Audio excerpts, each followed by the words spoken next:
एक ऐसा गांव जहां सपने पैदा होने से पहले ही भूख से मर जाते थे, और जिंदगी वो तो रोज एक सरदार के जूते तले कुचल जाती थी।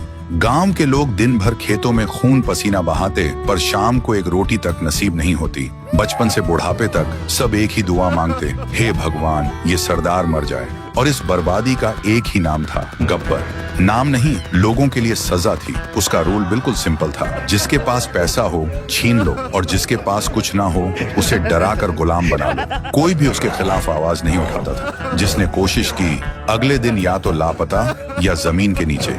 इसी गांव में आए दो दोस्त, वीरू और जय, दोनों एक दूसरे के लिए जान देने को तैयार। एक दिन गब्बर के 3 आदमी गांव में लूटने आए। गांव के बीच खड़े होकर चिल्लाए, जल्दी से पैसे गहने जो भी बचा हो ले आओ, अगर नहीं दिया तो गोली से उड़ा देंगे सबको। ये सुनते ही गांव वाले कांपते हुए घर से भाग कर आते हैं। तभी एक आवाज आई, खामोश, कोई कुछ नहीं देगा। तीनों हंसने लगे, फिर बोले, अरे सुनो, देखो कौन आया है हमें रोकने, तू रोकेगा हमें? तभी दूर से जय फायर करता है। गोली सीधा कालिया को लगती है। डर के मारे तीनों हिल जाते हैं। वीरू भी आगे आता है और गन तान कर धमकी देता है, अगली गोली सीधा खोपड़ी में घुसेगी। गब्बर के आदमी डर जाते हैं और गांव से भाग जाते हैं। जब खबर गब्बर तक पहुंची, वो गुस्से से लाल हो गया। तीनों को घूर कर बोला, कितने आदमी थे? तीनों कांपते हुए बोले, सरदार 2 आदमी। गब्बर फट पड़ा, सिर्फ 2? और तुम 3 डर के भाग आए? और पागलों की तरह हंसने लगा।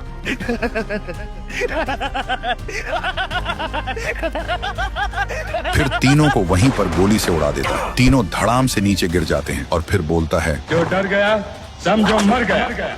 फिर एक दिन गांव में मेला लगा, सब मस्ती में थे। तभी गब्बर अपने आदमी के साथ आए और गोलियां बरसाने लगे। हर तरफ चीख पुकार, अफरा तफरी मच जाती है। जब वीरू और जय को पता चला, दोनों भाग कर आए और देखा गब्बर बसंती को नचा रहा है। वीरू चिल्लाकर बोलता है, बसंती इन कुत्तों के सामने मत नाच। तभी गब्बर बोलता है, आओ आओ, तुम दोनों का ही इंतजार था। जय गुस्से से बोलता है, मासूमों के साथ अत्याचार करता है तू, हिम्मत है तो आ हमसे लड़। सुनकर गब्बर हंसता है। तभी वीरू गब्बर को एक जोरदार मुक्का मारता है। गब्बर सीधा हवा में उछलता है, माँ! बस यही एक शब्द उसके मुंह से निकलता है। फिर जमीन पर धड़ाम से गिरता है और वहीं उसका दी एंड हो जाता है। और इसी के साथ गब्बर का खौफ हमेशा के लिए खत्म हो जाता है।